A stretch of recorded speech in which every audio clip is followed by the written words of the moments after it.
If I could have your attention, we'll call the April 11th committee meeting for the Clark County Board of Education to order. Appreciate everyone being here. I have Mr. McDonald on the phone making his way to join us, and Ms. Hastings sent a text that said she was running late, but she would be on her way.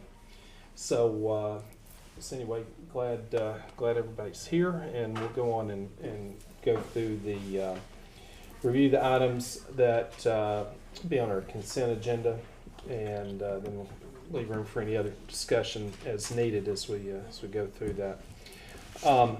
So starting out in our on the items for consent, approval of minutes that were held from February and March. If you remember that there was a small correction made on the February minutes, and that was to make the correction. Ms. Gill was in attendance of both of those. Other than that, there was no changes on that on those meeting minutes for February. Then have the ones from March. Everyone had a chance to look those over and see if there's any corrections or anything that need to be made from that.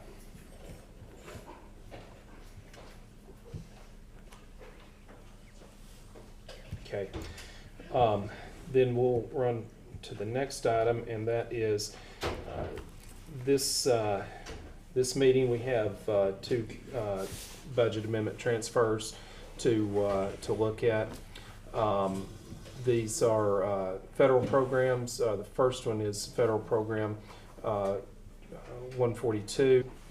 That's subfund 936, and that is where we're transferring items excuse me, from the balances to purchase instructional material, and this is for the Tennessee All-Corp classes. Could you refresh Mr. Trumberger about All-Corp? Yeah, I'll let Ms. Griffith do that. She's here with us this evening. If you wouldn't mind speaking to that, she oversees our Tennessee All-Corp program. Our Tennessee All-Corp program money has been a 2-year program. The state dumped a lot of money in for high dose, low ratio tutoring. That's a 1-to-3 tutoring. We focused that on our students who have been repeating this year, along with those who will be caught with the third grade retention law. When we budgeted originally, the bulk of that money went for personnel, and then we had instructional monies that flowed into 2 different buckets. And now that we're nearing the end of year 2, we want to try to get the most out of the money that we have left. So we have an opportunity to buy some materials, 95% specifically, that's been used in all our elementary schools for reading intervention.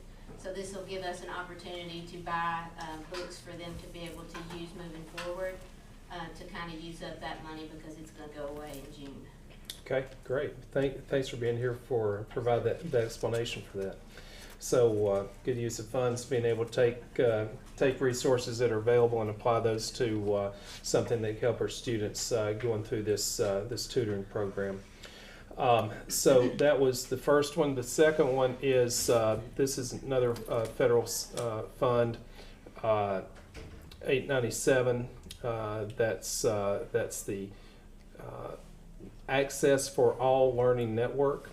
And it appears that we have budget materials that were previously budgeted for salary and benefits, and that's going to be transferred over to materials and supplies for classroom materials. That appears to be encouraged by the state. Well, again, it's a similar situation in which we're getting to the end of the year, and we want to transfer those balances to where they're needed most. So we didn't, if we're transferring them out, don't need them as salary benefits in this case. We're going to move them to materials and supplies to buy the things that'll last going into next year. Okay.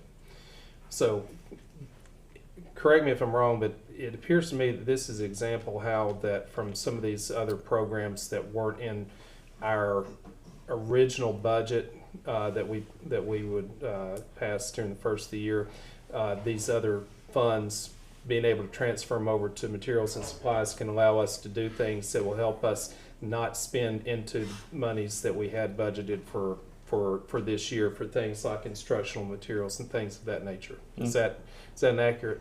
Yeah, that's That's- correct. That's correct. Yeah. So that's the way that we can, one of the ways that we can go into year being conservative and expecting that we may have a little bit more expenses than originally thought, but ways that we can cover those expenses without ending up in a deficit at the end of the year. Any board member have any questions on those transfers? Okay. So if not, go through the maintenance report. Don't think Mr. Alley's here, but we do have a maintenance report that was given to us in for April. So we have see there that a lot of work taking place at the high school regarding turning on the chillers as we start getting into the hot season of the year. And we've got drain lines at CTE building and that seem to be put in place and good order there. Maintenance on the auxiliary gym as far as the bleachers go there. Same thing taking place at the middle school. Woodland Park, chiller's been turned on, taking care of normal maintenance, and I think we can all feel the impact of the chillers being turned on tonight. Normal maintenance at Northfield, Bondycroft, Cassville, and Finley, and Dole as well. So that appears that we don't have any significant maintenance items throughout the district, which is a good thing. Any comments, questions? Chairman, Yes, sir. Mr. Chairman, I do have a comment. Yes, sir. Nowhere in the rainy season had a lot of high winds and rain. What about our situation at Finley? Is that taken care of? As far as any leaking, if you're speaking about leaks and things like that, yeah, no. I didn't want to say that because I mean I thought it might be okay if we didn't say the word. I don't think at this point Finley leaks any more than all of our buildings. Any time that you have really torrential rains, we'll see a spot here or there in any of our schools, and I feel like we've gotten those corrected down to at least that level at Finley as well. We're not seeing any major issues there anymore. Not to say that we won't get a leak here too. Here there are a wet ceiling tile, but nothing that's damaging anything, and it's nothing out of the ordinary that we don't see in any of our school buildings. It's just they're big buildings, lots of intrusions, and lots of ways that water gets in from time to time. So from the building, the new building standpoint, we're good on that end. It's just general maintenance and things that are going to happen. That's correct. Yeah, that's okay. correct. Okay, thank you. All right. Any other comments, questions regarding maintenance items or maintenance report? I did have a question. Do we know anything about Northfield sign? No, Mr. Alley was supposed to be checking on that. I'll find out. He did reach out to get some quotes and how they wanted to move forward with that. They had some different ideas about what they were going to do and then how they were going to finally secure it. It's kind of temporarily secured right now. So I don't know that he's got back up, but if he gets here later, we'll ask that question. Thank you. Mr. Chairman, I have a question. I don't know if this is maintenance or not. I don't know if everyone received an email asking about the color, the new Bondycroft up there, but what do you call it, the fascia? Or whatever that was going to be about. It's just the graphics for the lion's head. Okay. And we come to any solution on that?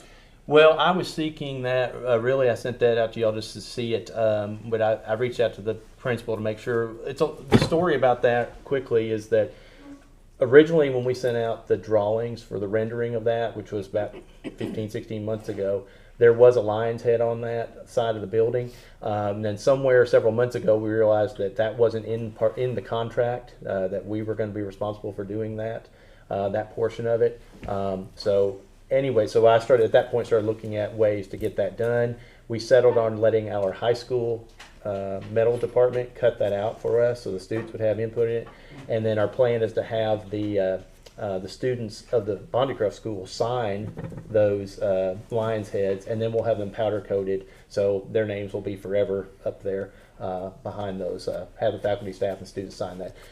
So we were looking at colors, and I talked to the principal about matching the color of the downspouts and the metal of that. And so we were, and then I reached out to the architect to get the exact color. There's a color code for that. So that's what that was about. So right now it's scheduled to be the bronze color, a dark bronze, that the rest of the metal work consists of. All that sounds great, because all I did was call the school and I said, hey, have y'all talked about this? You discussed this? Y'all got any input on it? And they said, well, we don't know yet. And so. Yeah.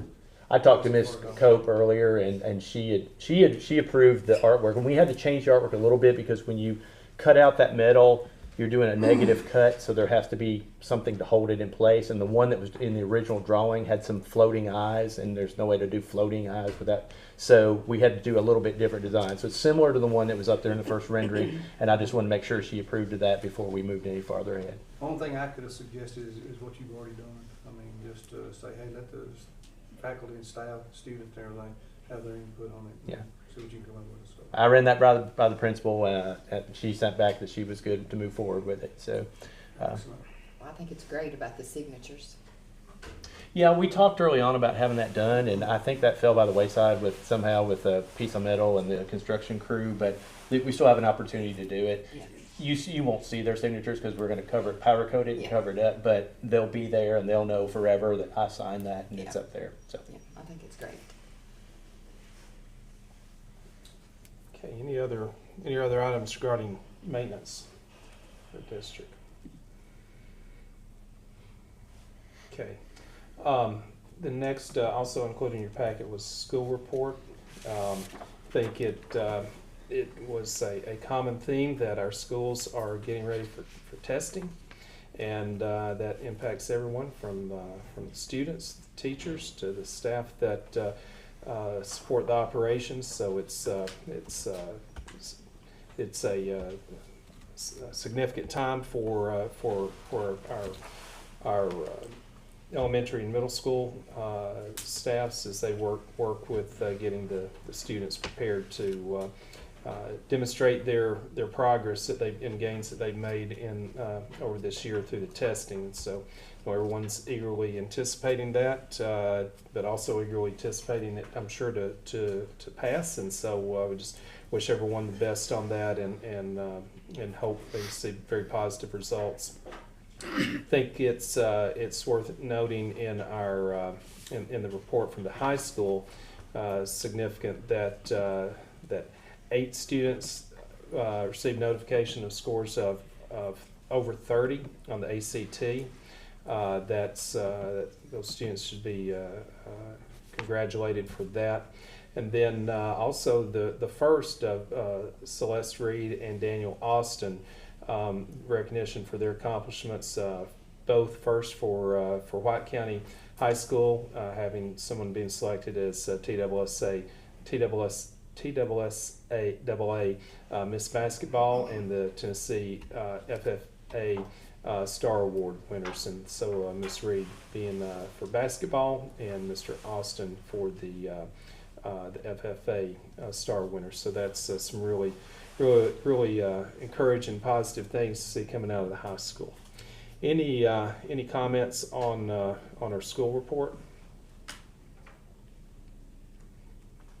Okay.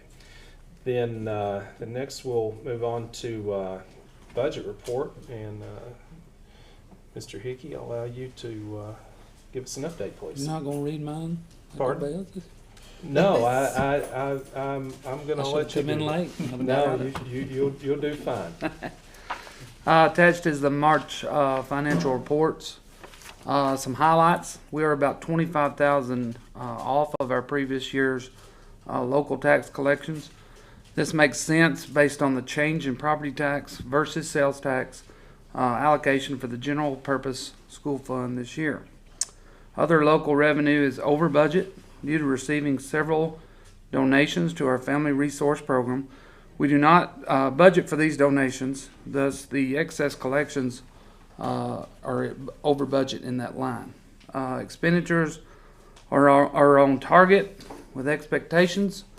We are over budget in the liability insurance category, and I think we even had that last year due to the work comp premiums coming in higher than budgeting. We can correct that through a budget amendment at year end. Given the change in teacher payroll from the fiscal year 23 numbers, comparatively we are about in the same position when it comes to a bottom line number as we were last year. And thank you from Mr. Chad Markham for providing that for us. Yeah, we thank you, Mr. Markham. Regarding that, the liability insurance and being over budget, Mr. Markham, the liability, that does include the workman's comp, correct? And workers' comp is based on your wage, the amount of wages on your payroll does have impact on the rate of workman's comp, correct? So really hard for us to determine back in May of last year how that was all gonna, because you're doing an estimate at that point in time, correct? Right, so we don't usually get our premiums until the end of June. It's right before the fiscal year starts, and so we're already making preparations in the budget way ahead of that. So basing that on prior years' estimates, we just missed it by a few $1,000. So. Okay. Well, fortunate we're in a position where we can, that's the reason why you wanna stay a little cash flow positive, right? Okay. Any other comments, questions on our budget or financial report? Mr. Chairman, I have some questions here. I know that we've already discussed and we voted for the teachers' pay raise, and glad to see you get that. We're over $3 million on our salaries right now. Is that just because of what we voted to increase, or has there been something else increased right there? I thought it was gonna be like $2 million something increase. No, I mean, it's a combination of, that would be a combination of any added positions that we may have added. It may have been that you're a month ahead, so that's what it is, you're a month ahead. So Okay. last year's numbers, we would have just had, 9 months paid at this, or 8 months paid at this time, and this year we're showing 9 months paid, so you're a month ahead in teacher payroll there as well. So that's what's causing your overage. Thank you, I understand that. Two other questions here. Capital outlay compared to last year, we're about 900,000 above what last year was, if I looked at that right. 1.7 for ARC. Can you explain that line item for us? So a large portion of that is your hitting facility that was not in last year's budget, that's in this year's budget. Okay. And then you'll have, then we've got just some other capital projects in there as well. Greenhouse? The greenhouse would be in there as well. Okay. And that, even though that was a grant funded item, it still falls under capital projects. Okay. One last thing, Mr. Chairman, here. All other expenses line down there is, what, $1.5 million over from last year? So what would be in that category? Anything that's not listed up above specifically detailed out. So, we detail out utilities, which is your electricity, your natural gas, and your water and sewer. Other contracted services, that's code 399. Travel is 355, so that wouldn't be included. Communication wouldn't be included. Books and media would not include it. Your liability insurance isn't included. So those are things like instructional supplies and materials that we talk about from time to time. Those would be in other expenses because they're not specifically shown out there. You would also have like special education equipment that might be in that line item. Technology equipment, so all of our E&A services, that falls under a different category than other contracted services, so that would be in there. So for your internet connection there, it's just really kind of a catch-all category. I'll be glad to go over it. Well, thank you. I didn't know if there was any one item that would have stood out that would. No, it's really just a combination of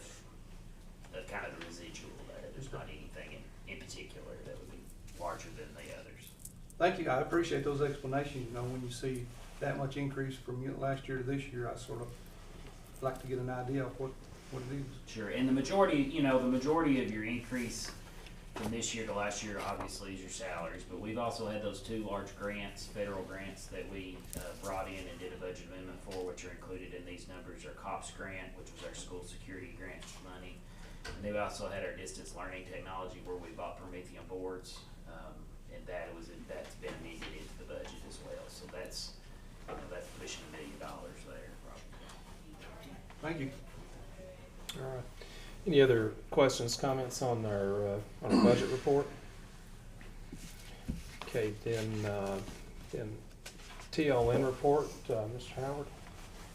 Okay, Mr. Chairman, I don't know how much time you want to allot me here. This is April, and our legislation will go in recess till next year on the 25th. There are still 87 pages of, whatever you want to call them, motions, amendments, and about 2 to 3 to each one of them that I cruised, and I started to write down a bunch of them that I thought would be beneficial for this board and or possibly this coming year. But I finally just said, hey, we got to stop that and just focus on the ones that they passed already, because the majority of things right now they've either passed or failed or still tied up in committee, and either remit to committee. That could be a financial committee, could be a study committee. There are 3 House committees, there's 1 Senate committee, but as far as I know, there's only 1 House committee still in session. But still, things can still happen any way they want to till the 25th. They can recall something. But to try to give you some highlights on some things that have already passed, that I sort of thought. Here's one thing that we've been notified before about an election recall, and unfortunately it failed. That was one of the first things I started writing down. And I'll try not to read all the Senate bill and House bills, but some of them I may have to clarify. There was a Senate bill also that for military and law enforcement people with endorsed or enhanced carry permits to carry on schools, and it died. Thank goodness. There's also been a bill that's been battled back and forth, align school boards elections with August primary instead of being done 1st of April, but it'll all be done in August, and it's still hung up in committee. There's also bills for scholarships for private schools to go on into 24 and into 25 that could be attached to the voucher business right there, but it's hung up in Finance Committee. There's also been bills back and forth about lotteries for for like school systems, and it was taken off. Sometimes when they say taken off committee, that means that it might be a summer study, but that most likely that means that it's going to die for this session. There was also a bill that required sub-teachers for safety training, and Mr. D, if you know any difference from what I read right here, please correct me at the moment right there. But I don't see that it went anywhere either. I see one place where it passed, but I think another bill, I may have to come up to it for another bill. I thought it passed for LEAs to require substitutes the same safety training. Has it passed, you know? I believe that one has passed. We've Okay.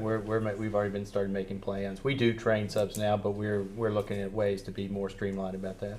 One thing that's difficult for me is I'll start following a House, Senate bill, House bill, and then it'll go into committee and change and come out and they'll rename it, restructure it, and then later on you'll see, I thought this failed, but now it's passed. So we'll try to get on and here's an important one right here because of Covenant shooting, and I'm sure you're already aware of that, but the LEAs are going to have a determination factor of the difference between fire alarms for safety reasons if there's a safety issue, and I know you're going to have to come up with some sort of plan to prevent that. Same thing that happened at Covenant, and it passed Senate and House.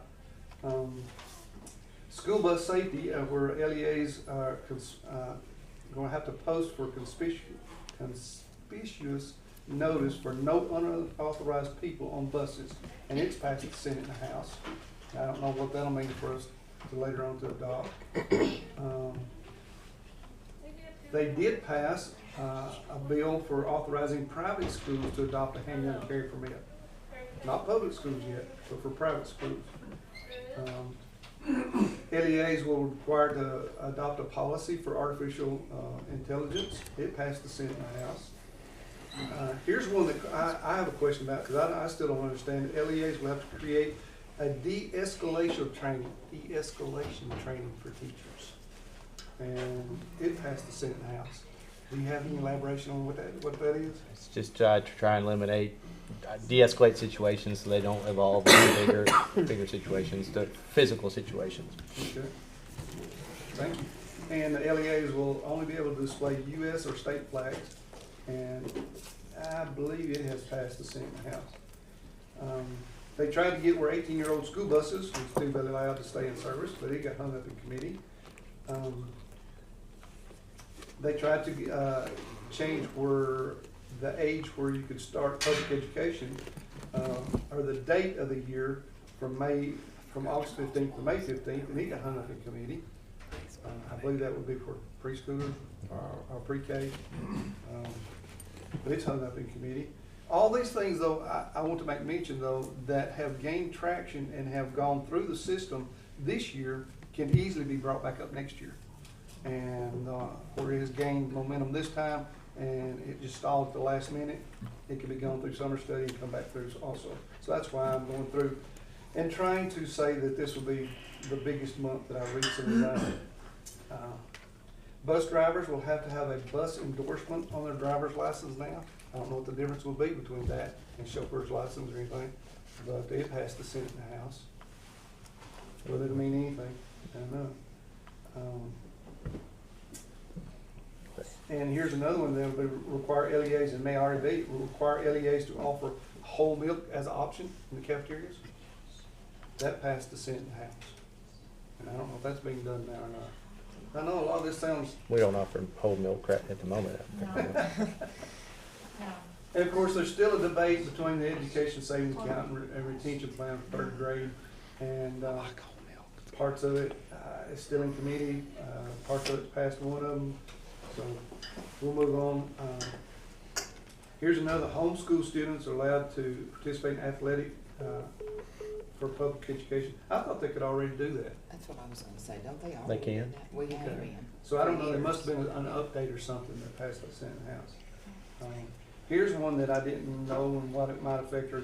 Payment at concession stands at sporting events with credit cards should be offered the same as cash, and it's passed the Senate and House. So is that something we're gonna have to add with our discussion? There's something on our meeting agenda tonight about Okay, that. so we're ahead of the game there. LEAs will have to develop a visitor code of conduct, and each school may already have that. I don't know if it's gonna be countywide or just individualized, but it's passed the Senate and the House. Also, another thing's passed here, a class on computer, at least one class of computers in middle school has passed. Okay, so everything Mr. D's nodding about, he knows about or is already in plans or. It is. I know. I appreciate the update, and I know I know the board does as well. I will have a follow up with TOS shortly after the session closes, and then we go over everything that's passed, and then we start making preparations, and as does TSBA, to help us make sure we can implement all the changes that are put forward. So, Mr. Chairman, I'm a little over halfway. We can stop, say this for next month, or? Mr. Howard, you share with us what you feel is important. If you feel I can tell you put a lot of work into it, so I don't want to just. I've skipped a few, but I'll try to hurry through it.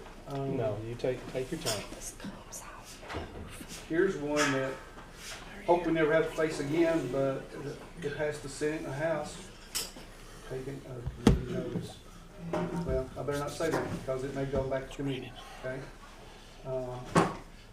And I don't understand this one, why it moved from a Class C to a Class B misdemeanor for adjudicated delinquency.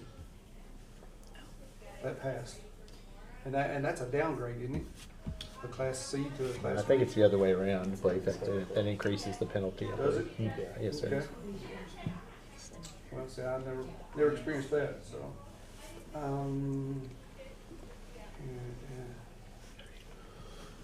Enhanced permits. Okay, Tom, procedure, okay, I'm moving on. Last page here. And now here's one that you may already know about, and I don't know if we've been doing it or not. We can purchase fuel now without advertising or bids, but you need to obtain 3 quotes. That passed the Senate and House. So y'all know about that. Here's the one. Here for the annual safety for school training. Here it come back in a different Senate bill, and it passed Senate and House for training for substitutes for safety training. And I think we'd already had this before. We reduced the nursing student to teacher ratio from 3,000 to 750. I thought that was already a law. They've talked about that for years, but they've not reduced that. That's come back up, and so we're hoping that increases the funding for our nurses. But it says the Senate has moved it on with an amendment. The House has moved it on with an amendment. So whether they'll get together or not and agree and come back together and make it happen, so maybe they will. that's our hope. Got 3 more.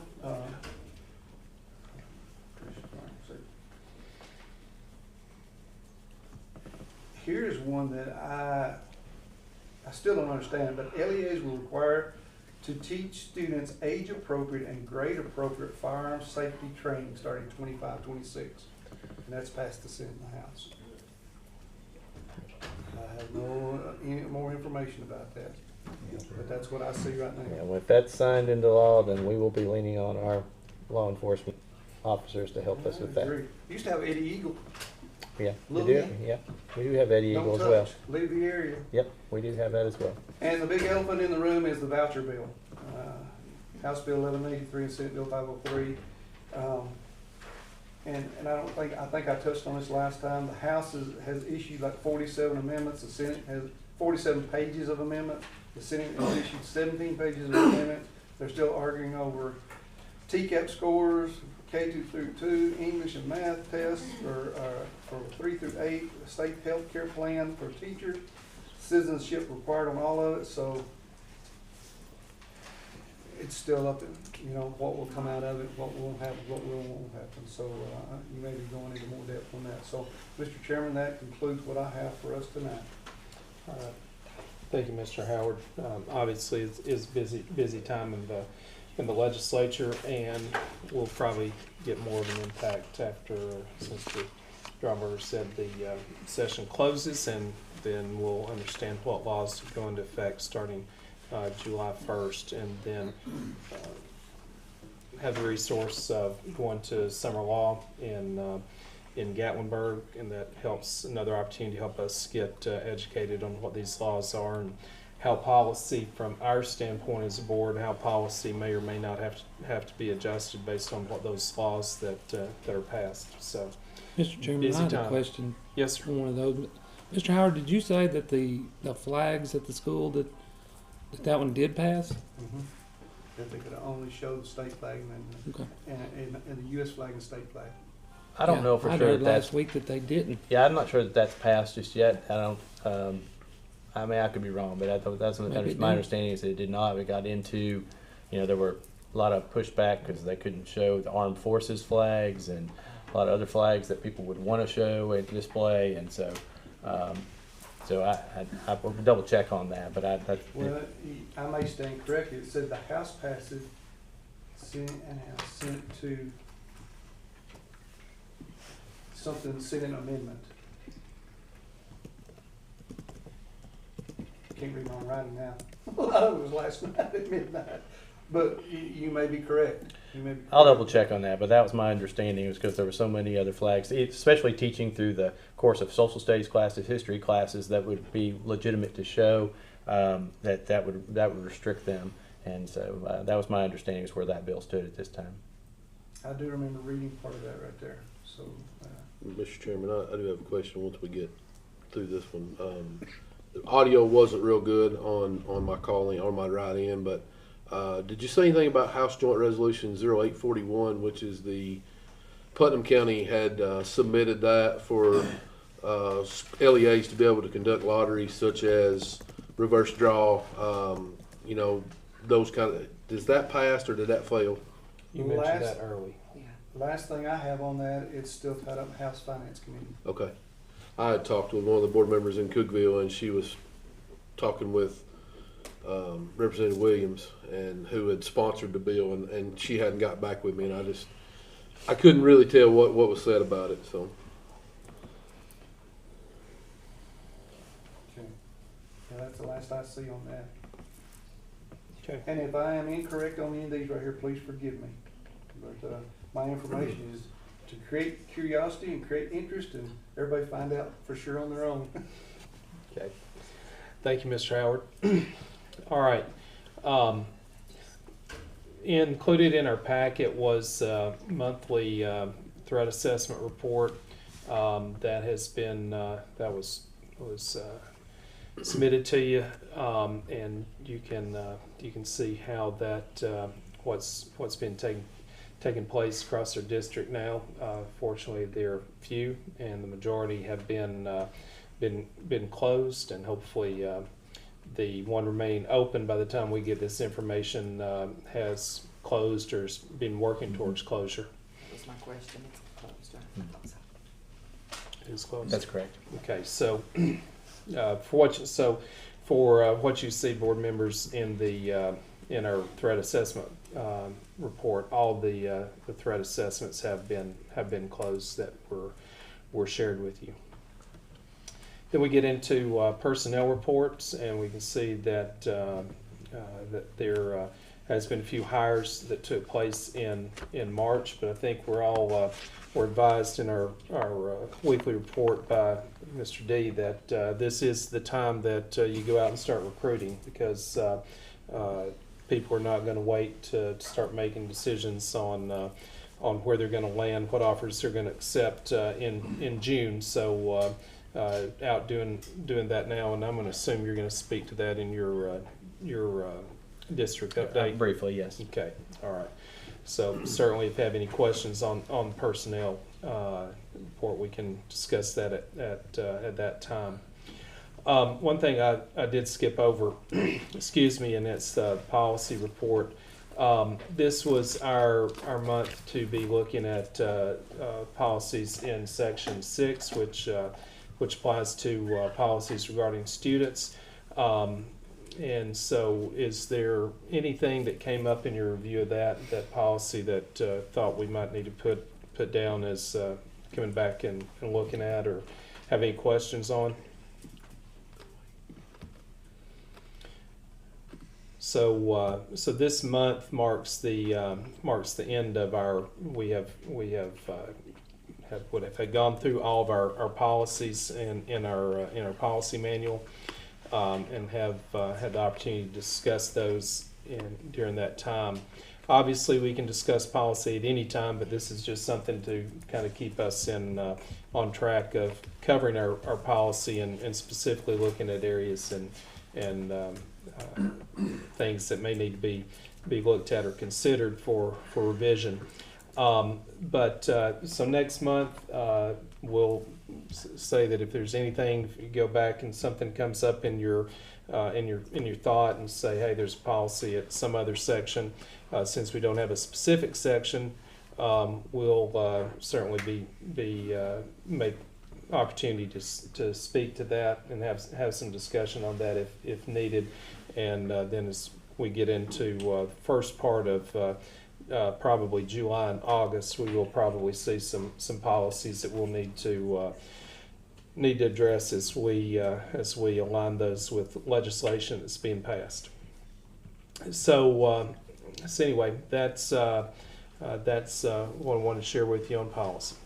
Is there anything else that we need to discuss at this allotted time?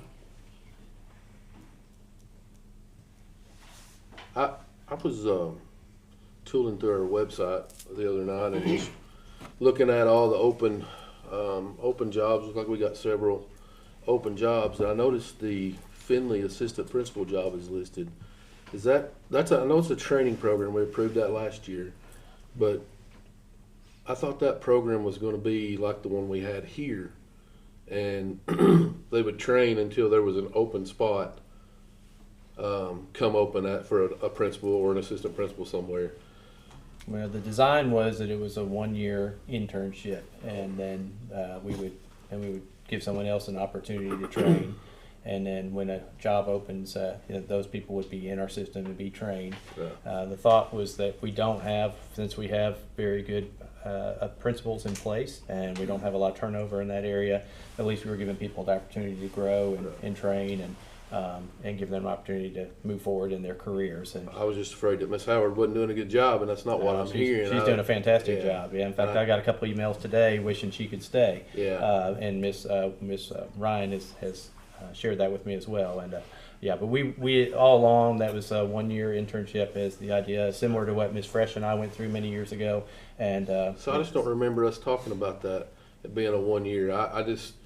I thought if it's working and it's not broke, let's don't fix it. I mean, I thought that would be if she's a good fit, she's a good fit. So, Yeah.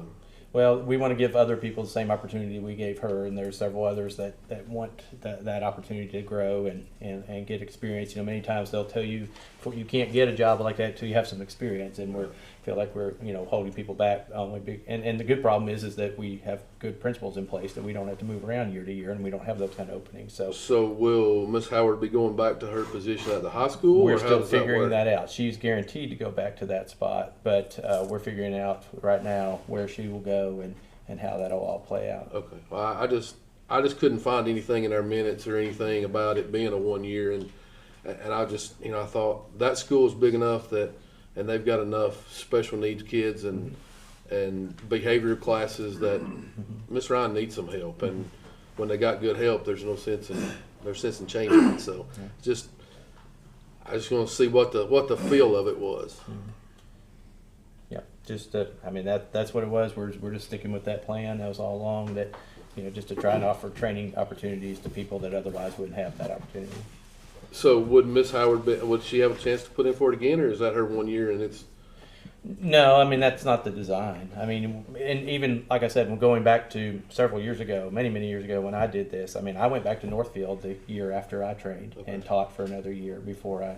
Okay. No, excuse me, I went back to the middle school and taught for another year before I was offered the position at Northfield. So it's similar to that as well.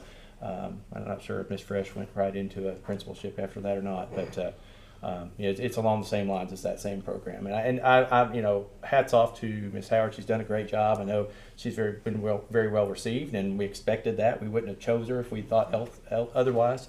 But the idea along there was about 4 or 5 people that interviewed for that the first time. So I know there's at least 4 people that are interested in that kind of experience as well. And we're just trying to offer. We don't want to lose any of those people, but we don't want to hold them back either. Right. We don't want them to leave here because we didn't give them a chance to grow in their profession. Well, that just caught my interest, and I wanted to, just to kind of get that out there. Sure. So would that be the same as far as the internship? This is a repeating deal, so we're going to do it again the next year. Yes. Is it done at the same school every time? Or do It we is. swap It is right now because that's where the need is. Finley didn't have a assistant principal, but as Mr. McDonald said, as the special needs services grew there, and we're adding more next year.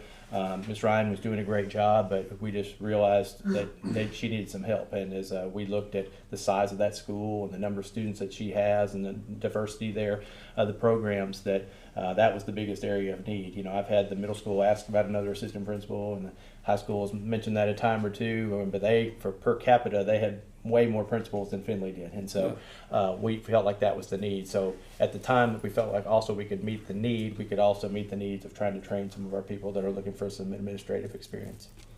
Well, I was just wondering if that's the same school as far as just thinking through past experiences. So she would have to. It's kind of like she's training someone every year, right? Do they already know what they're doing? In a Or is she regard, having to but start from scratch. well, in some regards, but now we have someone in Miss Howard that can offer some assistance there too, so it doesn't all fall on because she's done it and been there and she understands what that role is. Be. Miss Ryan was learning because she's never had an assistant principal. She'll tell you herself that she had to learn the first month or two how to have an assistant principal because how to delegate those things. So now that they've both learned those roles, that'll be a little easier to move into. So yeah, it will be a little bit starting fresh, but and we start fresh with new teachers every year, and we make those changes. But these people, since they're in house, they'll be able to help each other grow, and so it won't be really starting from scratch, but it will be something new and someone new. Until such time that maybe we don't have new applicants, and the idea is to train our own people. I have people apply from outside of our county to do this, but that's not what we're interested in. We're trying to train our own people so that we have a succession plan down the road to replace these great principles that we have in place. Maybe not succession plan, maybe succession preparedness. Yes, correct. Thank you. All right. Any other items from our committee? Okay. What we'll do is that will be part of our consent agenda tonight on our agenda, and we'll take this time we'll call our committee meeting to adjourn it, and then we'll start here in about 14 minutes with our regular meeting. Okay. Thank y'all.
I want to call to order the April 11th meeting of White County Board of Education to order.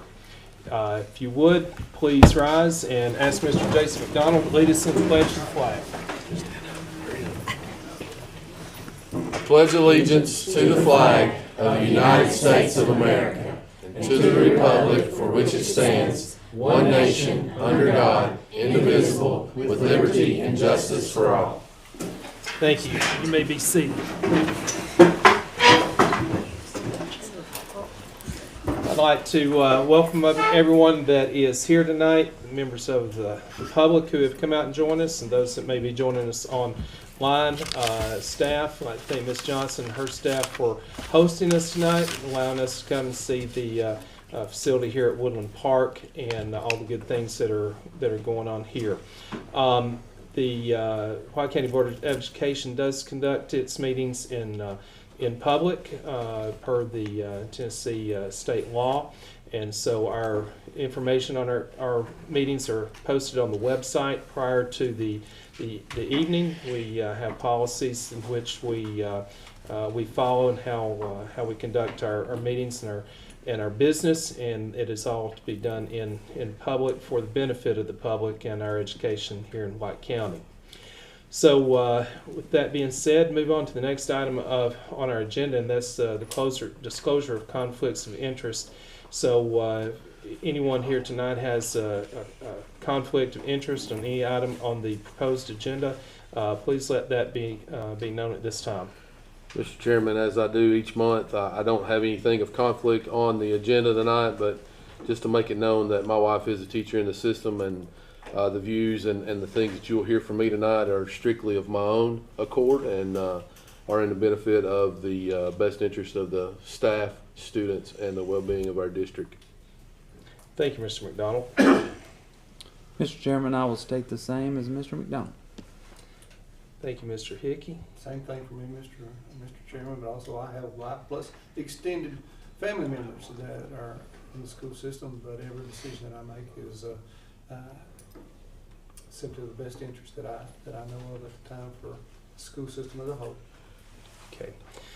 Thank you, Mr. Howard. So, Ms. Sims, please let it be known in the meeting that Mr. McDonald, Mr. Hickey, and Mr. Howard all disclose that they do have spouses that work within our district, but nothing on the agenda proposed would constitute a conflict for them. So next, first item of business on our agenda is the approval of the agenda for tonight's meeting. For members who have had opportunity to look at that agenda, part of that agenda consists of a consent agenda.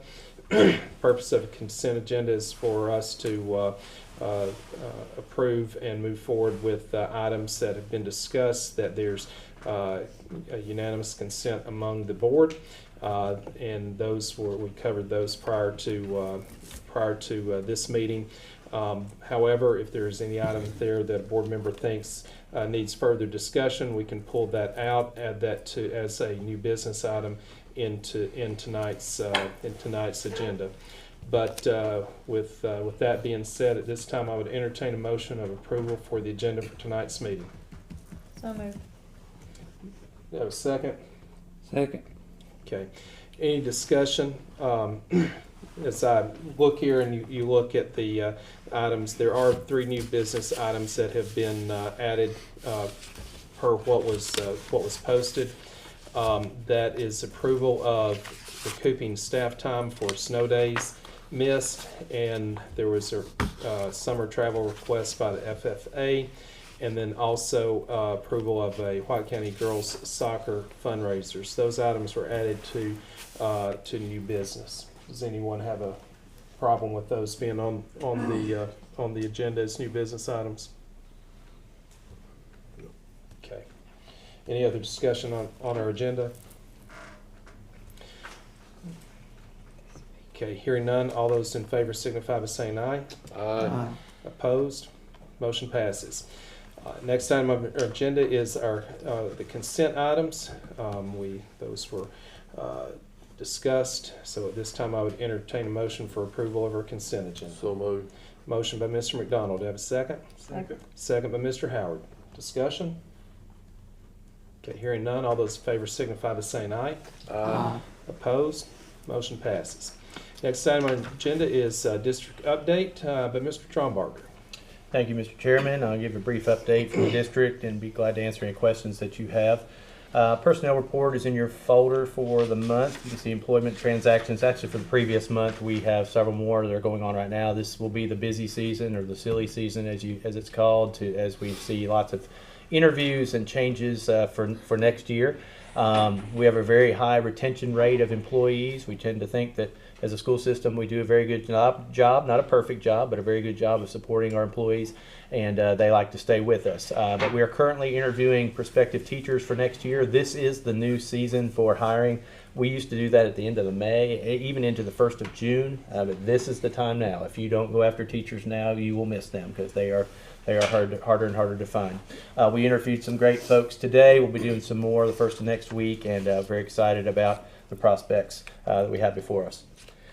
Legislatively, the things that we're watching most closely, Mr. Howard spoke to several of them, but most important to us right now are the voucher bills, 4th grade promotion, and the arming of teachers. Those are the kind of the main ones that are out there right now that we're keeping an eye on in the legislature. Vouchers are probably most important right at this moment to us is 4th grade promotion, because we just don't know all the answers to tell our parents, and that's not fair. But it is where we are right now, and as soon as we get the final answers, we'll get that out to them. But we're certainly watching all of those bills, and we'll be giving updates as they become available.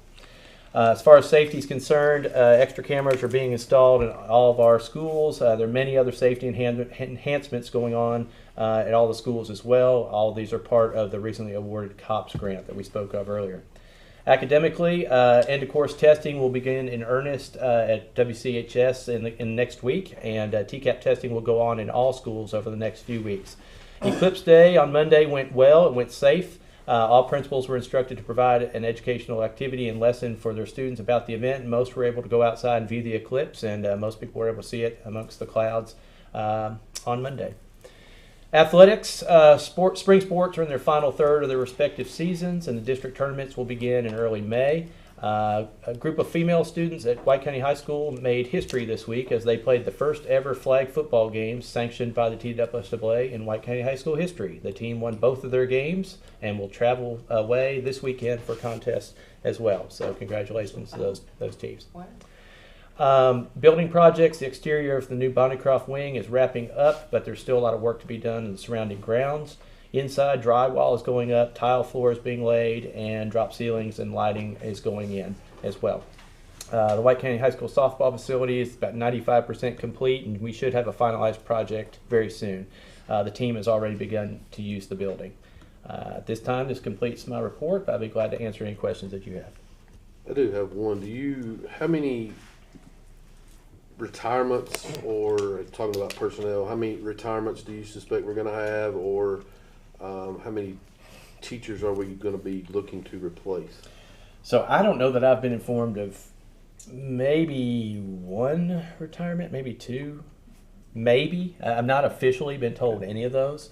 As far as replacing teachers, there's a handful right now that we're looking at across the district. So, when you're talking of 300 teachers, that's a pretty small percentage, and I think it's a testament to the great job that these folks do supporting the teachers in the schools each and every day. Okay, thank you. Okay. Any other comments, questions regarding the district update for our director? Okay, hearing none, then we'll move on to the next agenda item. That's the approval of tenured teachers. As per policy 5117, the board has sole discretion for approving teachers that have been recommended by the director having met certain criteria. We were given a list of teacher recommendations for us to consider this month, and that list of teachers has been listed in your packet.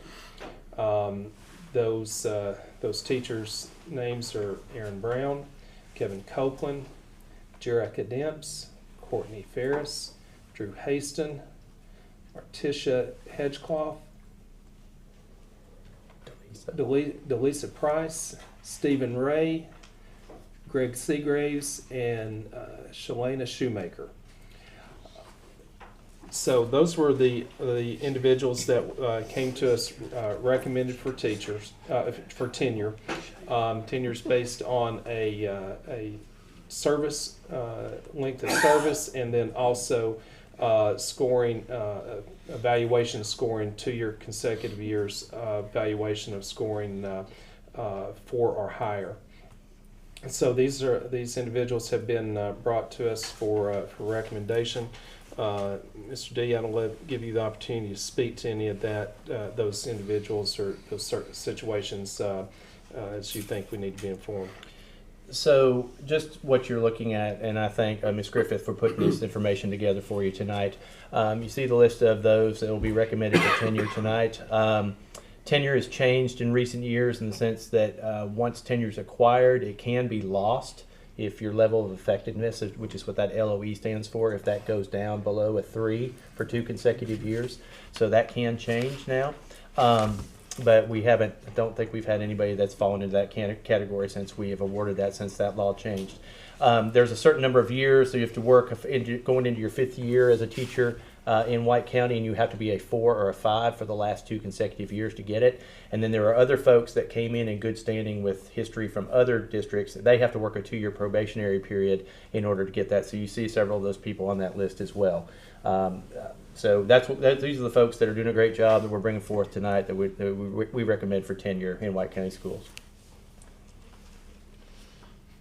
Okay, so list is before us. I think one thing we do need to just keep in mind, and I think it would be rare that this would happen based on the criteria that for tenure recommendations now. But if we did not approve someone for tenure that was recommended to us, and they could only work the remaining of the calendar year, and then their termination would have to be with our district would have to be terminated.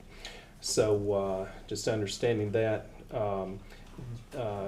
this time I would entertain a motion for approval for tenure for those that have been recommended to us tonight. So moved. Have a motion by Mr. McDonald. Have a second? Second. Second by Ms. Haston. Any discussion?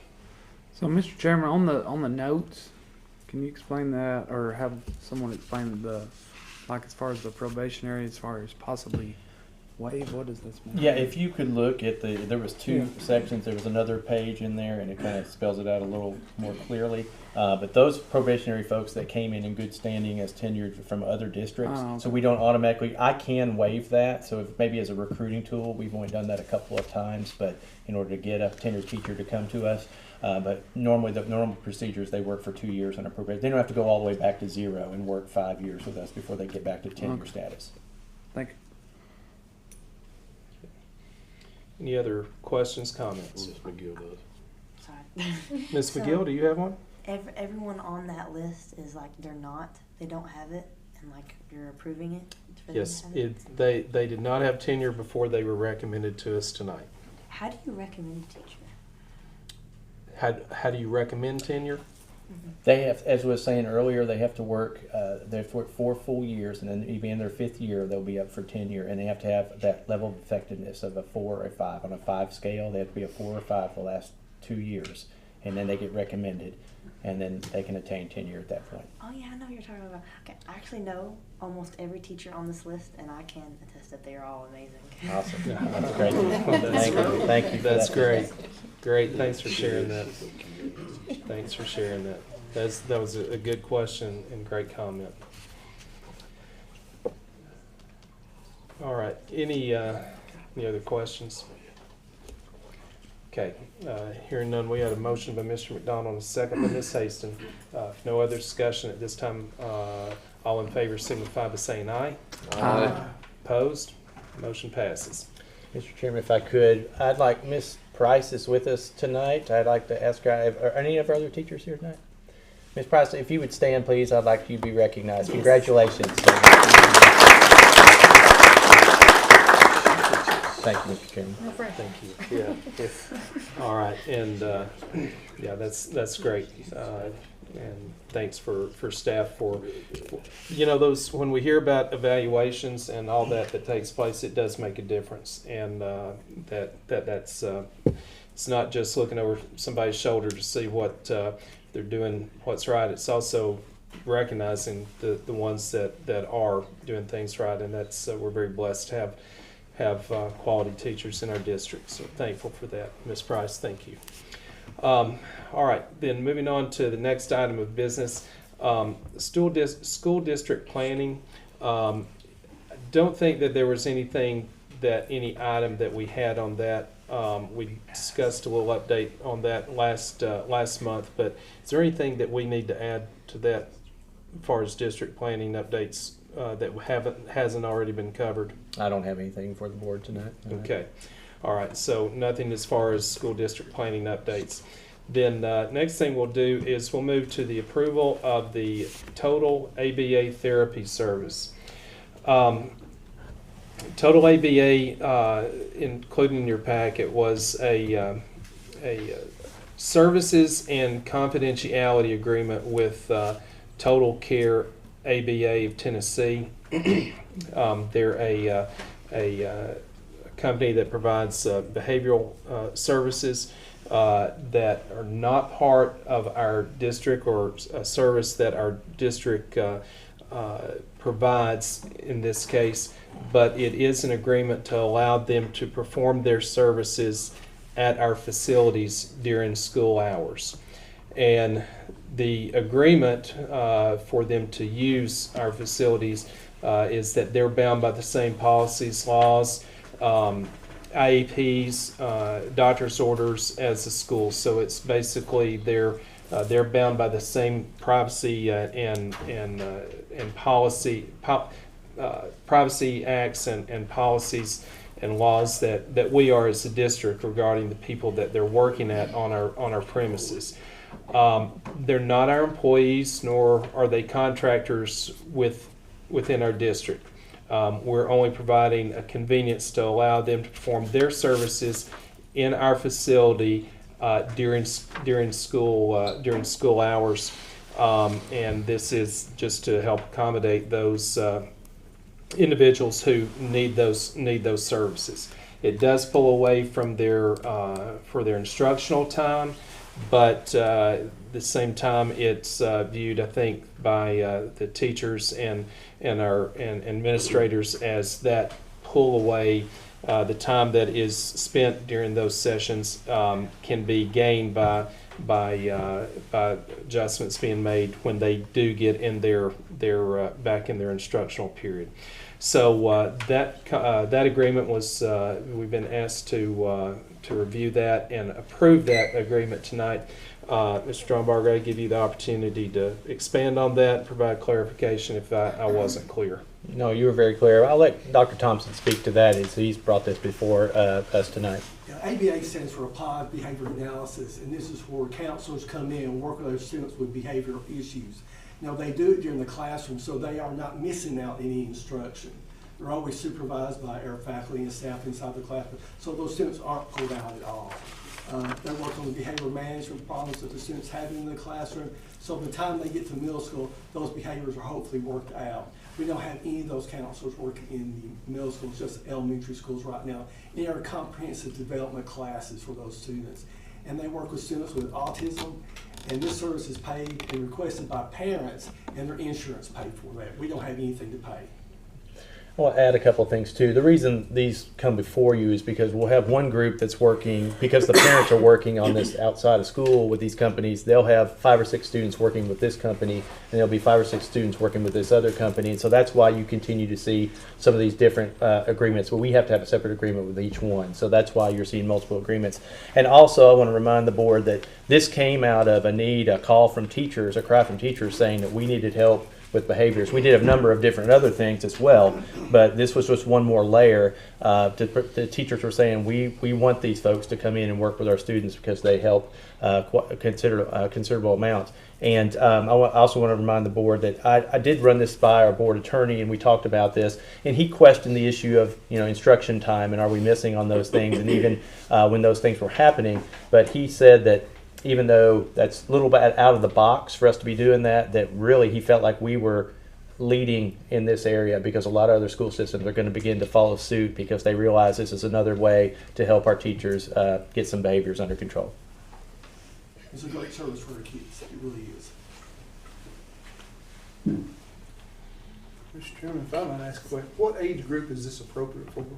It's appropriate for kids that are ages pre-K up. But like I said, right now, we just focus on elementary students. So we want to get those behaviors correct and positive before they go on to the middle school. And so it's mostly, we don't have anything other than just middle school kids right now. I mean, elementary kids. And parents have to request it? Parents request it, and it's paid through the parents' insurance.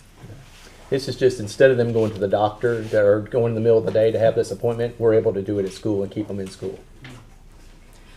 I've got to say, this is a great blessing. I feel like I have a grandson that struggles in pre-K in a different county, and we don't have this there. Right. And it's greatly needed. Very positive. Very positive. We have fought for a year and a half for him, with him.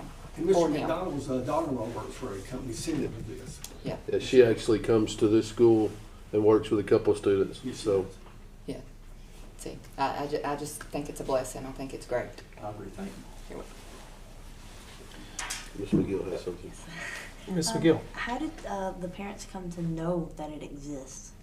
During IEP meetings, we talk about different behavioral issues, and then they'll ask about different companies, and we have a list of companies that we work with, and they have to choose what company that they want to go through. And so they call the different ones and see. And again, it's based on diagnosis of autism mostly. And so once they get that, the insurance takes care of it. It takes a while to get the insurance taken care of, but we provide a list of services that different companies have.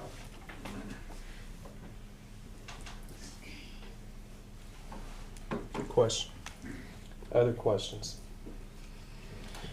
Do think that we need to point out that in this agreement that contractor is required to do background checks and on employees, and they are submitted to the director for review, and the contractor agrees to comply with our hiring practices and performance subject to what they're being asked to do. And so we're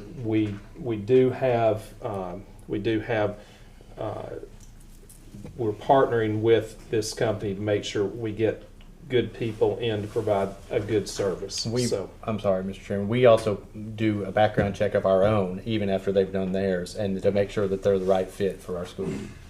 Okay, so we've got 2 background checks that are taking place there. So just to make sure that we're understanding we're the people that we're allowed to come in and work with our students. All right, any other discussion?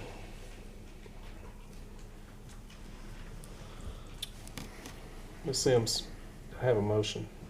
I don't think we did a We motion. didn't. I think we Okay, we just got I was it. waiting for him. Okay, I'm sorry. So I think I got ahead of myself, so apologize. So this time I would entertain a motion for approval of the total ABA therapy services agreement to approve that as presented. Motion to approve. Motion by Mr. Howard. Do I have a second? Second. Second by Ms. Fowler. Any other discussion? Okay, hearing none, all those in favor signify by saying aye. Aye. Opposed? Motion passes. Okay, next item on our agenda, we have approval of travel requests. We have White County Archery and White County Volleyball. White County Archery is requesting to go to the national tournament in Louisville, Kentucky. May 10th through 12th. And the White County volleyball team has been requested to do an overnight in Chattanooga, August 30th and 31st. So those travel requests have been submitted to us this evening for approval. They have appropriate administrative signatures included with the request. So at this time, I would entertain a motion for approval. So moved. Motion by Mr. McDonald. Do I have a second? Second. Second by Ms. Haston. Any further discussion? Okay, hearing none. All those in favor signify by saying aye. Opposed? Motion passes. Next item on our business item on our agenda is we have been asked to consider at White County High School accepting credit cards as a form of payment. It seems like this came up with through the National Guard and the Junior ROTC. National Guard does reimburse or contribute to the program, but evidently they've had some procurement changes take place in the way they do things, and so now they can only make payments based on entity being able to accept a credit card as a form of payment. Appears as you read this, the concept of taking that form of payment would also be convenient for some other revenue collections that take place across the district, and give options that would some other options for our patrons, those that come to sporting events and things of that nature.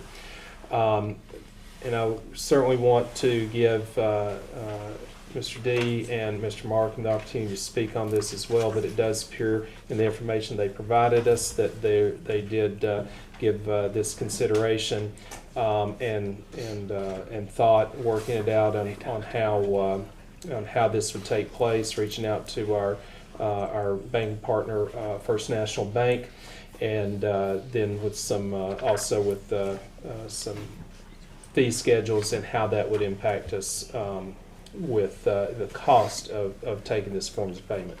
So this is what we're being asked to consider tonight. So Mr. D, I'll let you and Mr. Markham speak to that subject and inform us on what else we need to know other than what was presented. So this started as the Army gives donations to the school from time to time, junior ROTC at the high school, but they've gotten to the point where they cannot give their donations unless we can accept it through credit card transactions. So we currently don't have that capability at our high school, and we've stayed away from that for a number of reasons. But Mr. Markham's researched this, and working with Matt and Hauser, who used to be part of our high school faculty, and work with First National Bank to secure a process where we can do that and accept transactions through credit card transactions. Excuse me. The Army says they have money they want to give us if we can just figure out how to accept it, and so that started the conversation. But where this will lead, as Mr. Howard was alluding to earlier, is that we could start. We plan to buy a reader, a card swiping reader, and start small. Maybe use it in the concession stand at the basketball games or the football games, and then we can start branching out as we get more confident with that and start accepting payments. Maybe for yearbooks or whatever we may want to down the road. But we're going to start this process small. But initially, it's so that we can get free money from the Army that they want to give us. But we have a lot of other ways that eventually, as we move eventually into maybe the 20th century with our financial processes here. No, we want to make sure that we are, it's just a cashless society, and it's just we're getting to a situation where we need to be able to accept this. So this is a small step into that world. It'll allow us some free money from the Army, but then eventually it'll provide an opportunity for us to use it in a lot of different ways to accept credit card purchases at our school. And Mr. Martin, is there anything you'd like to add to that? That's exactly it. I guess I do have one question. Just looking at the fee schedule on that second page there, those transaction fees, are we going to pass those along to the patrons? I mean, are we going to, a lot of places now, if you use a debit card or credit card, they're charging you 3% to use that. Yeah, and for the most part, I think that'll be the case. There'll be some instances where that won't be feasible, but it may be in this ROTC, a donation type situation, it wouldn't be, but for the most part, I think that's the intent, is to pass that on in some form of fee. Okay. Specifically, and that makes specific sense if it is a required payment that they have to make, and so you're just providing that as a convenience. I mean, like at a basketball game in the concession stand, if we use that, your cost of your Dr. Pepper or whatever you're selling would be 3% higher. We don't envision $62 Milky Ways, but, Yeah. but, I understand. but we certainly don't want to lose money on the transaction. Right, So right. we will go through a process, in all seriousness, of looking at our prices to make sure that they're fair, but we do build that cost into Okay. them. Makes sense. I have a question. About when do you think you'll be able to start implementing it in like concession lines? Well, that's a great question. She's excited. ready. Yeah, I've worked concessions several times before, so.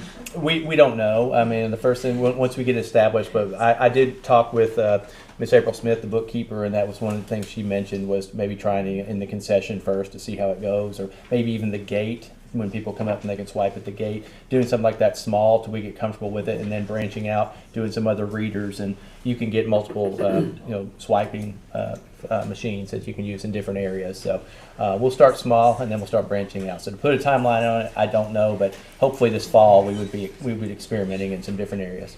I do know there's an audience for it in the concession stand. I'm sure. Thank you. Thank you.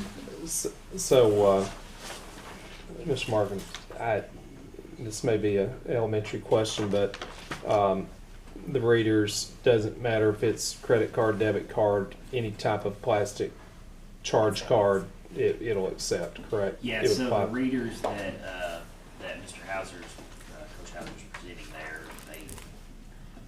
if it's the ones I'm believing that it is, it does the chip, it does the tap, it does the whole 9 yards. So you'd have traditional credit cards, which pull from a institution that provides credit, debit cards, which could come from local banks. Right. Would they also accept the Apple Pay tap form of payment? Yes, they have that capability typically. So, okay. Because once we start down this path, it's more than just a credit card.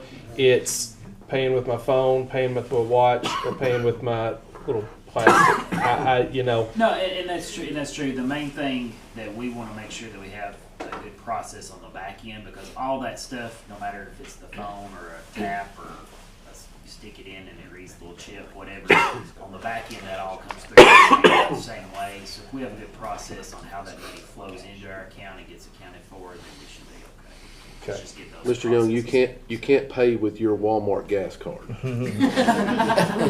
you just can't do that. Okay, so there will be some limitations. Okay, all right. I'm not sure. I like the Apple Pay myself. All right. Mr. Chairman, may I? Yes, Mr. Howard. It is the sign of the times, and if I was correct on Senate Bill 1998, this has already passed the Senate and House, where it's going to be mandatory that you offer this right here, and I'm tickled that this is coming up now.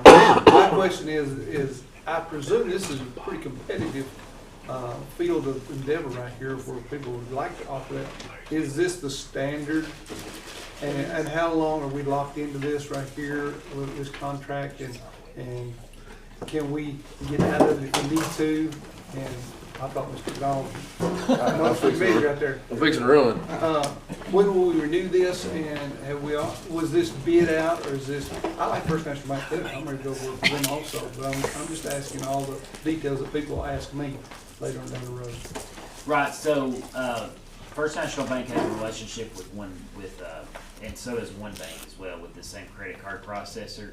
And so that's where our banking accounts are at First National Bank for the high school. And so it made sense to make that change through First National Bank instead of going to a third party. You're exactly right. There's thousands of people. When it comes back to it, there's usually three or four different major credit card processors that they all use.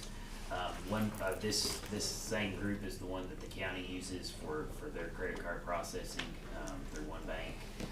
So feel very comfortable with their capabilities, their processes, and their fees are in line with anything else that we've seen. So. Okay, thank you. Okay. And just, I think for clarity, we're not approving who we're going to use. We're just approving the fact that we will accept it. Okay. So I think board members, we need to just understand we're approving that we will accept this form of payment, and then that will be handled by fiscal agent and the administrators, I guess. Okay. All right. Well, that's the background on accepting credit card proposals, and this is specifically for White County. The White County High School does not apply to any other schools in our district as of yet. Okay, so keep that in mind. This is just for high school. All right. So with that, I'd like this time to entertain a motion for approval of White County High School credit card proposal as presented. So moved. A motion by Ms. Haston. Do I have a second? Second. Second by Mr. Hickey. Any further discussion? Okay, hearing none. All those in favor signify by saying aye. Aye. Opposed? Motion passes. Next item on our agenda is fundraiser for the White County basketball teams. This is a joint between the boys and the girls basketball. They typically host an AAU tournament for AAU basketball tournament for boys and girls in Sparta in April. It's coming up fairly quickly. And so this is just our approval of this fundraiser request. Motion to approve. So I have a motion by Mr. McDonald. Do I have a second? Second. Second by Ms. Fowler. Any other discussion?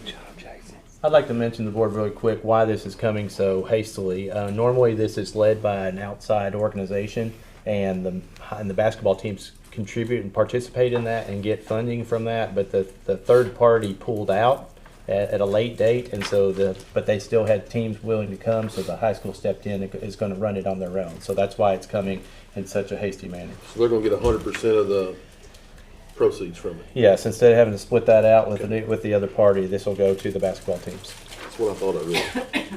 Okay. All right. So that being said, I have a motion, Mr. McDonald, second by Ms. Fowler. Any other discussion on this request? Okay, hearing none. All those in favor signify by saying aye. Aye. Opposed? Motion passes. Next item on our agenda is approval of the change from the school calendar for 2024-2025 regarding spring break. We have been sending information out, updated actions Mr. Drombarger has and administration has taken regarding considering moving that back to the week following daylight savings time change. It seemed to align more with our educational calendar and some things that have brought up about that. So that has been worked on, and so it's coming to us tonight as we approve school calendars to make this approval for this change. So this time I would entertain a motion for approval of the 2024-2025 school calendar reflecting the change in spring break. So moved. I have a motion by Mr. Hickey. Do I have a second? Second. Second by Ms. Haston. Any other discussion? When will that fall next year? So they're actually going to get a full 5 days instead of 4 days of spring break. Well, this month or this year, yes, Good Friday fell in that, and a few years ago it did, and then next year Good Friday is well into April. So I know how teachers like their days off. yes, I've never heard that. No, you've never had. You're making decisions on the best interests of the district. now. Absolutely. So it would be daylight savings time. It would be the week of the next March of 25. It will be the 10th through the 14th. Will be spring break. And It's cold. Yeah, and Easter is not until, Good Friday is the 18th of April, so that would get us wrong. So, What were I know you sent that out, but what were the results of the? it was close to 80-20. The last time I looked, it was 78% in favor of this change and 22 against. And there was over 300 votes at that point from teachers. Teachers vote. And at the end of the day, I sent my reasoning, but I'll just say for the record that my reasoning is just academic, as most of all my decisions are. It falls at a more reasonable time in the break of the 9-week schedule, so it's when report cards come out. I really don't like that we just came back from spring break. We have 2 weeks and we're getting ready for state testing.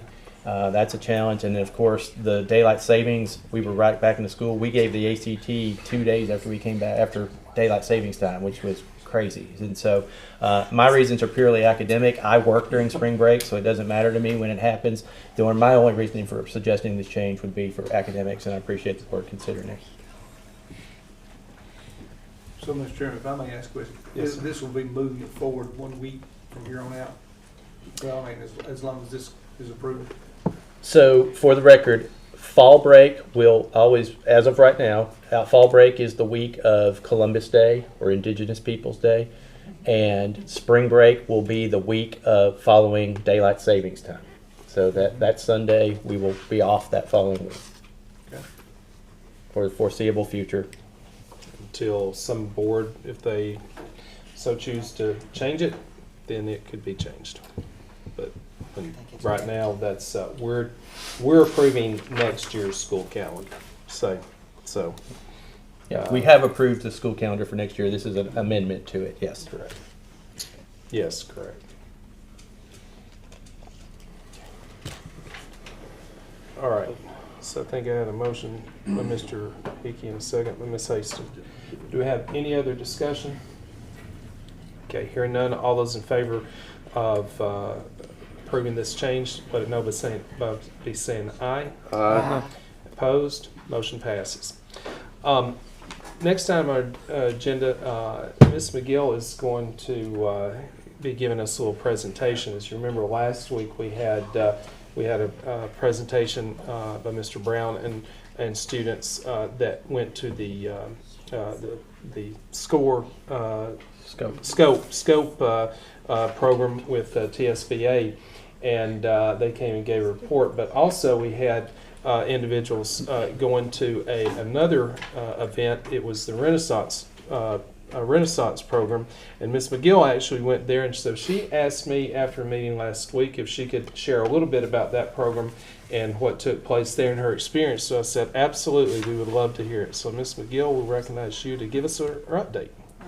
You want me to stand up there? Or can I sit right You here? can sit wherever you're most All right. comfortable.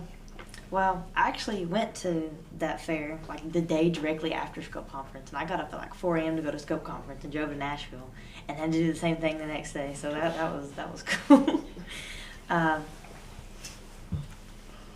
there was like just leaders from different clubs in the school, like HOSA and FFA and Science Club. Leaders from those clubs, they were chosen, and then they were able to go. And then we went to this school in Nashville, and at first it was a massive auditorium, and then they tried to do like icebreaker activities with us. So like it's not a bunch of people you don't know, and it's really awkward. And you have to like do tic-tac-toe on your phone and like take selfies with random people you've never met before. So that was kind of cool. And then like you got these little beads, and then whatever color bead, like you know, like those cheap beaded necklaces, and whatever color you got set in a group, and we went to like different areas of the school, and they were just like give us tiny little lectures about like how to be like a leader, like a student leader in your school, in order to like help better your school in certain ways, like the beautification project in the high school. I'm sure you've heard about that with James doing that. So stuff like that, and just like different ways schools have implemented like the whole Renaissance thing to like improve grades, the attendance, and like participation of students. Because like not everybody is completely like all academic. They're more with other things, and they usually feel left out. So just ways to involve them so they, you know, are more into it and not dreading to go into school. And like they would do things like if you had perfect attendance, you could like get a day off maybe, like on prior approval, so you have more incentive to go to school. Like if you made like an A or B, you'd get like free admission to like a game or something. I don't know, just small stuff like that. Just, you know, to incentivize. That's, or like ACT scores, or if your grade or GPA, I should say, went up a certain amount, to show that you showed improvement, you get like a tiny little reward for it or something. And another one was like hosting drawing events for kids that are better at drawing, so they will get recognized for that. And one of them was giving donuts and little thank you notes to all the teachers, which we actually started a little club after that called the 583. The 583s, excuse me, 3858. Yeah, that's what it's based off of. And it's a bunch of the people, mostly people that went to that conference, to just basically fill out some of those things. And we've talked to our principal about it and stuff. And I think it was last Friday we went to all the teachers and we gave them donuts and thank you notes. So we ended up doing that, and they all really appreciated that. So, man, that's about it. That's great. I think that's awesome. So it sounds like this was a program where they would bring students in. So how many were there from White County that went? 2, I'm counting my head, like 8, 9, 10 So, around there. Yeah, 8 to 10. And so you go here, they give you some ideas to how you could go back then and engage and think about your students, but also from the leadership and how do you kind of bring the two together to think about ways just to maybe encourage learning, right? Yeah, they gave examples like in how they incorporated into their school. Yeah, that's great. Yeah. That's great. Always good when people are willing to share. So thank you and appreciate the update. Any other questions for Ms. McGill? I would like to say we did appreciate the donuts and the little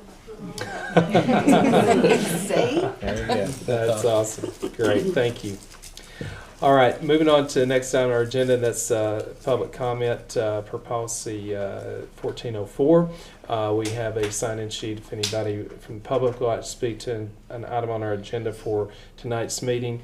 This is your opportunity to be recognized. We do not have anybody on our list tonight, so we'll move on to the next agenda item, and that's new business. The first item of new business is approval of recouping time for staff that was impacted by snow days. We do have this as something that we probably should have addressed last month, but oversight on my part to remember to get that on. But you know, our hourly staff's not under contract. They get penalized when for snow days that are missed, but we do give them opportunity to make up a portion of that time that was missed during working with administration to come up with ways that they can do that, recover that time. Mr. Drombarger, I'll let you speak to provide more clarity on that if that's needed. Just briefly, you said it well. Many of our support staff do not work on snow days. They don't get paid on snow days, and we had 9 snow days that we used for days we used for inclement weather this year, and so that means 9 days of pay that they missed. And so the board has traditionally allowed some of those days to be made up. They have to put the time in and work the hours, but it allows them to make up some of the money that they lost. So traditionally, the board has given 5 days opportunity for 5 days to be made up for the staff, and so that's what I'm asking the board for this evening, to allow our staff to recoup a little bit of that lost time. Okay, so board, we've been asked to approve the recouping of time for the staff for the missed snow days, as Mr. Drombarger as the way we handled that. So this time I would entertain a motion for approval for recouping of those days. So moved. Motion by Mr. Howard. Do I have a second? Second. Second by Ms. Fowler. Any other discussion? I just want to note, they have the opportunity to do this. They're not forced to do this, but if they want to, they work with their supervisor to come up with a plan on how to recoup those hours. So it gives them the opportunity.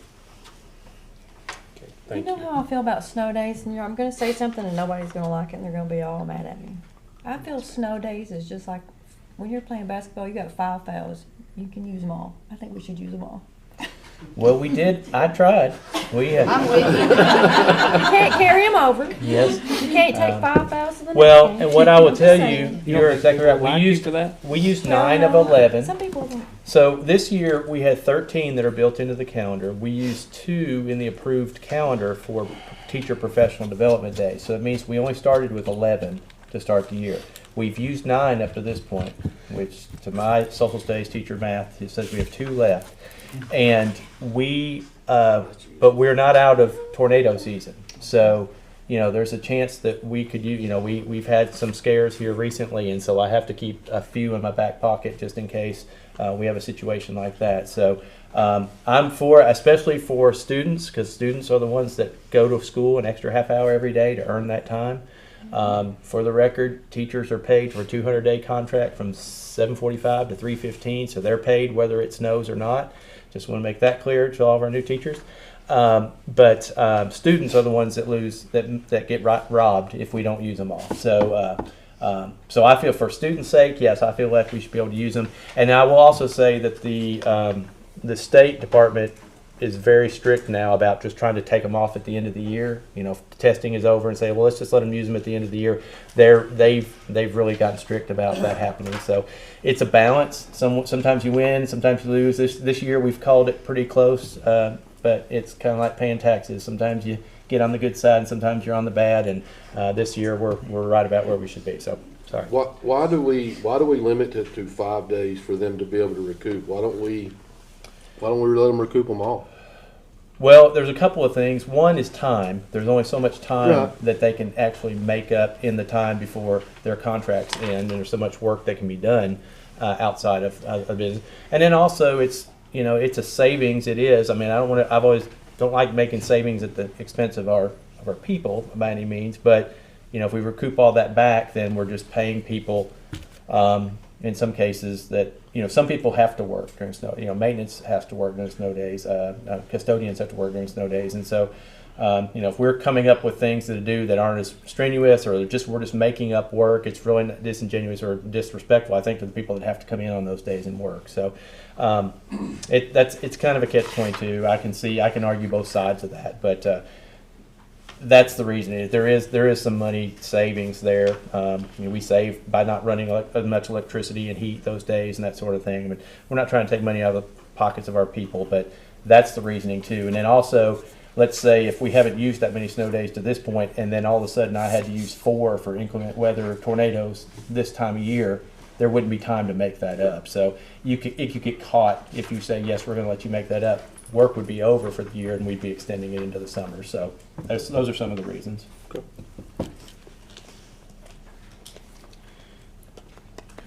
Okay. So this time, any other discussion? Okay.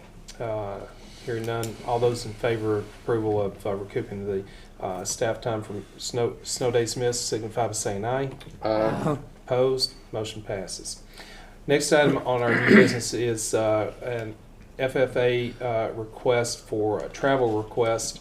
FFA wants to travel to the big metropolis of Doyle, Tennessee, from June 17th to June 21st. That is for a leadership camp, and so that's going to be taking place there. There's some expense, small expense for the trip, but it has been requested for approval. So, board members, if there's anything we can discuss during our discussion, but at this time I'll entertain a motion for approval for the FFA. Make a motion to approve. Motion by Mr. Howard. Have a second. Second by Mr. McDonald. Any further discussion? Okay. All in favor signify by saying aye. Aye. Opposed? Motion passes. Next item on the agenda is an approval for the White County Girls Soccer fundraiser. This came in kind of on at the end of our after we had our agenda placed, so you may not have had a lot of time to look this request over. Girls soccer starts in the fall, so it's something that we could get information on tonight, but it would be something that if we needed more information, put it on agenda for next month, that would be okay too. But they are requesting approval for a fundraiser, which appears to be an online fundraiser that consists of some straight donation, some product that could be sold through this Money Dolly, is the technology that's being used, and so I'm going to guess that they could do donations, they could sell items, or they could multiple items. I guess that you just put your fundraisers together and it can go in this portal. Yeah, just to be clear, this came to me quickly, and it could wait until the next month, and when you'll see many more fundraisers in earnest. But I told them I'd put it before you this evening. This one is a straight donation. It's a 85-15 split. You donate. It's like a GoFundMe page just for specific sports. And so this Coach Mason has used this in an organization when she was in McMinnville.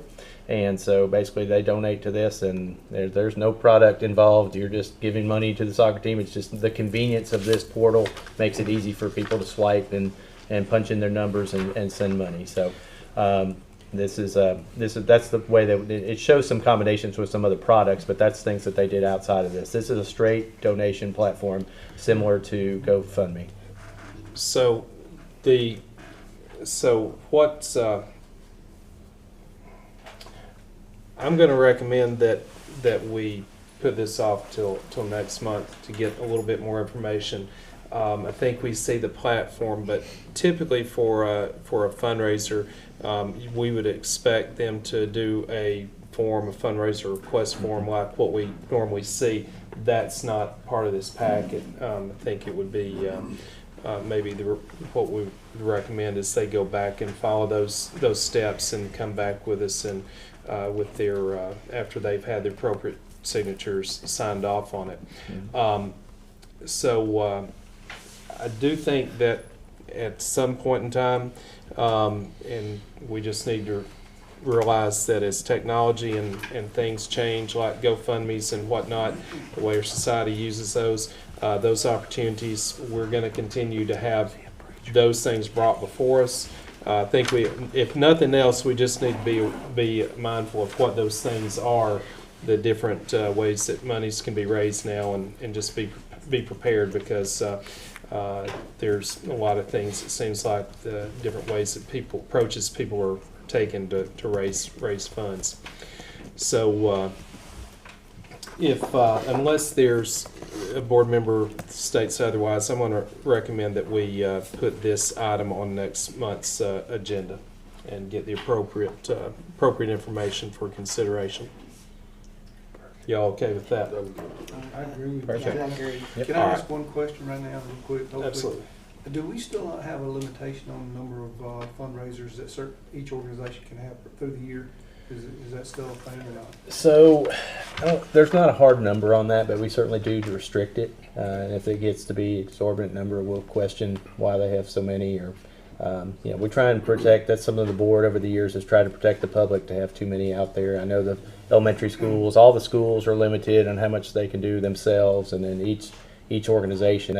And to the chairman's point, that's why we have them fill out a requisition form that shows how much money's in their account currently, how much they're trying to raise, and for what purpose. That was one reason I was trying to see if this would possibly infringe on that right there, with multiple streaming avenues of different types of fundraisers right there. Would that, like you say, that needs to be thought into, or is that going to lead us in the future? I like that. Yeah. So let's, if we stick to the policy and the process that we have in place now, I think it will come to us with better information. We, as Mr. Howard said, we can make more informed decisions. All right, with that being said, we'll move on to the next agenda item. Next agenda item is old business, and there is no items of old business we need to consider. So that leads us to chairman comments. So I'd like to remind board members that our next meeting will be on May 9th, and it will be at the Board of Education. Committee meetings at 5, board meeting at 6. We are coming upon graduation season, and so the graduation for the high school graduation will be on Monday at May 13th. So keep that in mind, and I'm sure there will be a Warrior Academy graduation that will take place prior to that, but we'll wait till that announcement comes out to us. Then just keep on your calendar that we will have the school board budget workshop on May 28th, and then the school board vote on budget on May 30th. Both of those will be at the Board of Education. And a retreat announcement, we do have did settle on a date, that being June 6th and 7th. We just have not pinned down the location yet, and so that's still being worked on. If any of you have any thoughts on that, let us know. But Fall Creek Falls, our original venue, is not going to be available for us. So we're going to work to see if we can come up with a different option, and we'll keep you posted on our progress. So that's Chairman's comments. This time, I would entertain a motion for adjournment. So moved. Motion by Mr. McDonald, second by Ms. Hastings. All in favor? You are dismissed. And thank you for everyone that came. I just have some water.